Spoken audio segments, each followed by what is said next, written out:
Hey everybody, it's Mike with Monkey Fab. I just wanted to cover some stuff today. I had some questions regarding, I'm selling these GLS cups. There's the banner, bam, because it's a great value. I always get excited when I buy something, and I feel like I actually got more value than what I paid. And I find that to be kind of a truth for everyone. So what I wanted to do today, so I'm putting those out there and I'm selling them, and they're selling well because they work so good and they don't break. So check them out. But I always get questions. Whenever you post up something on Facebook or Instagram, usually you get some questions, and I do my best to throw up things like my settings. I'll do a weld, and since I weld a lot of the same stuff, I always mess with the settings just to kind of keep it interesting for me. Because if you're just doing the same thing day after day, then it gets to be a bit maybe routine. Although I love welding, so to make it interesting, sometimes I just mess with pulse settings and amp settings, or use different filler wires and whatnot, different cups, different flow, and then throw those pictures up. So if you're watching this, I'm gonna post this on YouTube and probably my Facebook page. But if you're not following Monkey Fab Garage on Facebook, it's just facebook.com/monkeyfab. Then go follow that, and you'll see me post up quite often. And the same with my Instagram account, where I'll weld, make a weld, and then I'll just go ahead and take a picture of it. And then post up, here's what I'm using. So no need to call me and act like you want this or that, or try to trick me into giving my settings away, which is always kind of amusing. But you can just go look. I don't mind, or just PM me what you're doing, and pictures always help. So if like, hey, something's going wrong, if you can take a picture of what it is in your torch and PM me or DM me, then I can kind of better, pictures worth 1,000 words. So what I wanted to do today is, I get a lot of questions about aluminum, because these cups, they're made of Teflon. I got one right here, actually. Oh, let me grab the new stuff. My mom scolded me for cursing, so I'm trying not to curse. So hopefully I do a better job of that. So this is the new stuff. This is the GLS 20. So this is the big mamma jamma right here, and it's big. Here's it compared to the 16. You see it looks massive in the 16, and let's see if I can do it with my torch. So here, I've been using this 12 a ton lately, and I've been saving a ton of gas with it. So this is the GLS number 20. They're a little bit more, but they're a little bit more complex. So it's $10 more. They're $50 on the website. And but anyway, they're made of Teflon. These guys. That's what I was getting at. I had a point. They're made of Teflon, and they do all right, but any of these big cups, they have screens on the insides of them. And what happens is, when you're using AC/DC, when you're welding AC/DC, is that arc is going in and out of the material. So the energy is going through your workpiece, like you would normally welding, like stills on DC electrode negative. But it also swaps around and does the other, which kind of cleans all the crud out and makes it why AC welding cleans. And this has been covered 1,000 times. I always recommend, go over to Jody's welding tips and tricks videos on YouTube. I mean, that's how I learned how to weld. So I mean, I'm most of the stuff I repeat is just repeating stuff he said. But I have some followers, people ask me questions for this stuff, so I just felt like compelled to cover this. So so when it comes back on AC, the tungsten gets really hot, and that's why we'll use a different tungsten generally for welding AC than we will with welding on DC. So so that heat then is pulled in, will burn these screens out a lot of the time, and And these guys are Teflon too, so like they'll get a little spongy. I think you can see on this 16, I've had this thing for shoot for months now, and you see it's a little bit kind of deformed. And I just, this is the first one I've got, the one I tried, and I said, hey, I have to sell these because they work so good. That's what it looks like, because you know I'll be welding for like a couple hours, and it'll get heated up, and I'll smash it against, you know, part of the tube, just trying to get that last little bit, and I'll squish it. So these guys aren't made for aluminum. They're not designed for. If you read the package, it even says on the back of the package, do not use for aluminum. So don't use these guys for aluminum. So that begs the question, what do I use for aluminum? Well, I'm glad you asked, because we're going to cover that today. So this is my welding setup for aluminum, and you'll see standard cullet and cullet body with generally I use this number 5 cup. Sometimes I'll use a 6. Sometimes I use the gas lens. These GLS cups, they just screw on. They just thread onto a gas lens. So if I'm in a hurry and I don't feel like swapping everything out, or if for some reason I think that what I'm welding is going to need a little better gas coverage, then I'll use a gas lens with just my regular number 8. With my number 8 cup, just like that. Of course, the tungsten I won't have sticking out at all. I actually kind of make it flush, because aluminum has a tendency to creep, and it almost seems like it wants to jump onto your tungsten. And then when you're welding aluminum and your tungsten hits the aluminum, it makes this like ugly black mess that nobody likes to see. Which I covered in one of my videos, how to fix that if you do it. So go check out that was the cheap Chinese AC/DC, not some Madre, it was the Lotus. So again, there's certain qualities I look for when welding aluminum. And this is just an old like test piece. It's just, actually I use it for a prop to prop my hands on now. It's kind of a wedge shape, and I can stand it up like that and use it to put my hands on to make it nice and comfortable. I can lay it down and use it, you know, like that. So it was just a test piece I was using just to make sure I had my settings right, and it's actually turned out to be something that's functional, like this box I welded on one of the videos. But there's a few things I'll look for when doing aluminum welding, and that is I want the beads to look, you know, kind of, these are kind of scratched but shiny and uniform, and the band around it, I don't want that to be really wide. So you'll see some of these guys that have like a much wider band, and some don't. Like this one has a narrower band. You'll see some of these guys are kind of grainy and like have some black stuff in it. So this is how we use this. We use the settings to affect that, and how that welds. One thing that I've noticed is that aluminum is kind of the opposite of steel, and that is, well, so aluminum is kind of the opposite of steel when it comes to gas coverage. So while steels will generally like a lot of argon to cover them, to, you know, make the beads nice and shiny and get the right colors, aluminum is it has a, so you can use all the gas you want to. I know, if you, like I said, I use the number 8 gas lens sometimes, and it does, you know, what it does. But that cleaning band around the outside, the white stuff, you can reduce that by turning down the gas flow.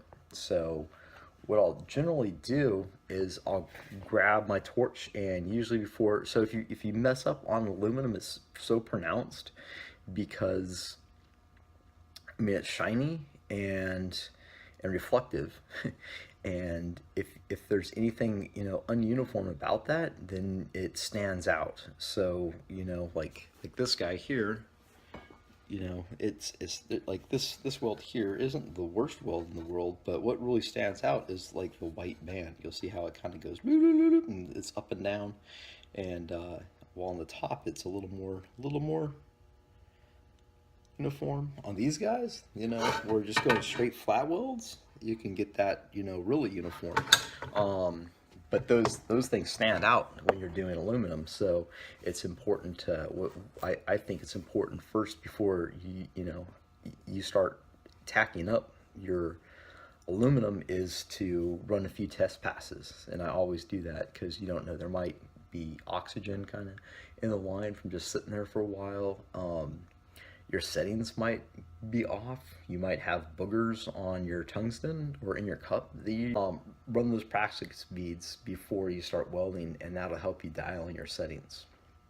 And that's so that's just some basic getting started advice and what I use to weld on aluminum.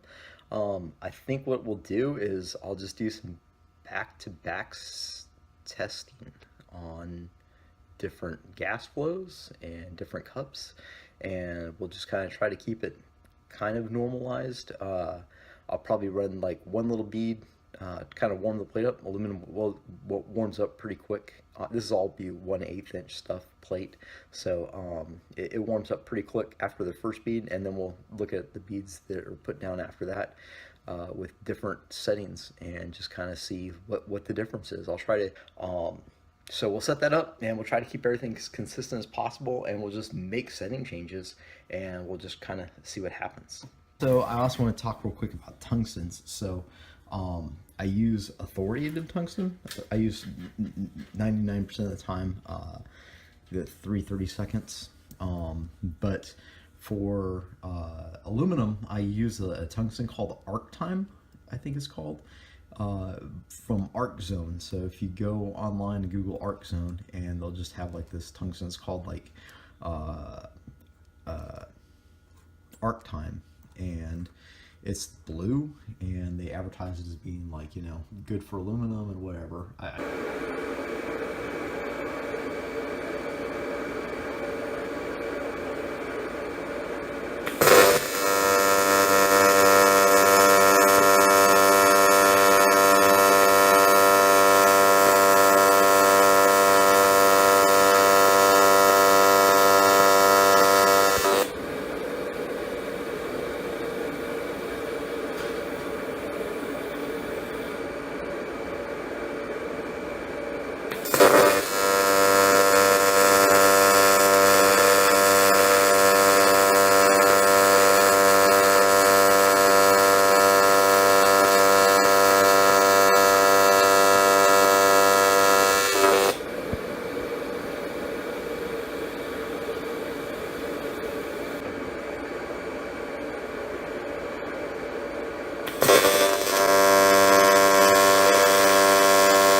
So here's what we got with the number 5, the standard collet, and the settings were all left the same, and the only thing we changed was the gas flow. So you'll see we started with just a warm-up pass to get kind of some heat in the plate, and then every couple passes I kind of just cool it down a little bit with a air blower from my compressor.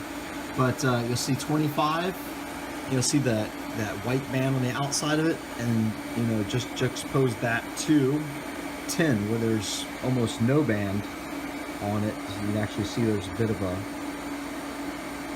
black speckles and whatnot there. It was relatively consistent down to 15, and where I usually weld at is 12 is kind of my sweet spot, because it gives you a little bit of cleaning on both. It gives you just enough gas to cover the weld without overdoing it. So 150 amps, 100 frequency, 70% AC balance, number 5 standard cup, 5052, 125 wall, and that's the gas coverage test there. Okay, and here's the number 8 gas lens setup, and it's the exact same as the other one. So all we're changing is what we're using to weld with, the gas lens versus the regular standard pull-up, and everything else is the same. And then we're just working our way down with the gas, the argon covers the gas flow. So you'll see up here at the top is warm-up pass, and then this was, so I did use a little bit, I used 3/32 on this, and 1/16 on the other, but that doesn't really matter. What we're looking at is this gas coverage. So at the cleaning band on the 25, again, we go all the way down to 10 before we really see a noticeable difference. And the 10 got a little glittery too. So I set it at 12 because I knew that, you know, hey, that's what I usually weld on when I do my just regular lens, and that seemed to be pretty decent. So again, it's 5052, 125 wall, 150 amps, frequency balance. Frequency is at 100, AC balance is at 70, number 8 gas lens, and that's how we kind of get that band worked out of it. So that's the results of the gas test. You'll see that a lot of gas coverage is really not necessarily beneficial. I'm sure it has its place. I'm not, you know, professionally trained welder, and I just kind of figure stuff out. So, but that is why, you know, when people, you know, they look for something for aluminum, you know, like you know, a big cup's great for steel, and it is a place for it. But with the aluminum, it's almost the opposite. You just want to get away with as little coverage as possible to give you, you know, enough protection over the weld so it doesn't get contaminated, but not so much that the little magic pixies are dancing too far away from the puddle and causing all that gray band, you know, coverage. So when you contact me and say like, yo, I see those cups, do you got anything cool for aluminum? And I say, just use the stuff that came on your machine. That's why it's not needed. Pyrex cup would be beneficial in seeing your weld a little bit better, a little bit clearer. I used to like that when I used the jumbo gas lens, the CK.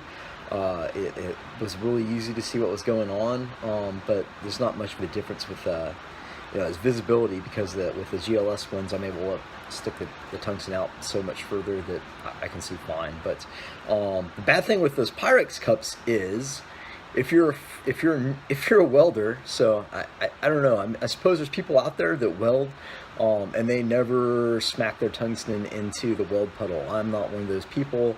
It just happens.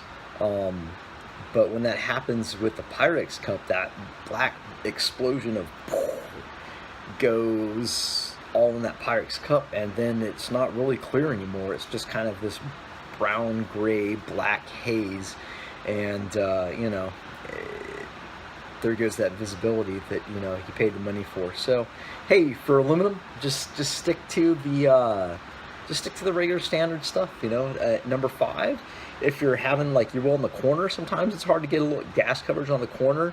You know, maybe try a number 6 cup. You know, the gas lens seem to do pretty good once you turn down the argon flow. So there's other stuff that affects that weld puddle. You know, the balance, the AC balance, the frequency, you know, the waveform, all that stuff's affecting it. But this is just to show you about the gas flow and why I prefer the standard cup when welding aluminum, and many people do. So it's not like I invented this. No secret really to welding. It's just practice and practice and practice, and developing that muscle memory and eye-hand coordination So don't spend your money needlessly. These cups are pretty good, but you know that's why it is that you don't need a lot of argon coverage on aluminum, and that's how to make a nicer looking weld when doing aluminum. So I hope you picked up something from this video, and I enjoy doing it, and I appreciate you guys that tune into my channel, and also, you know, help me out buying my products and whatever. Check out Monkey Fab on Facebook. That's Monkey Fab. It's facebook.com/monkeyfab, and check out my YouTube channel. Thanks.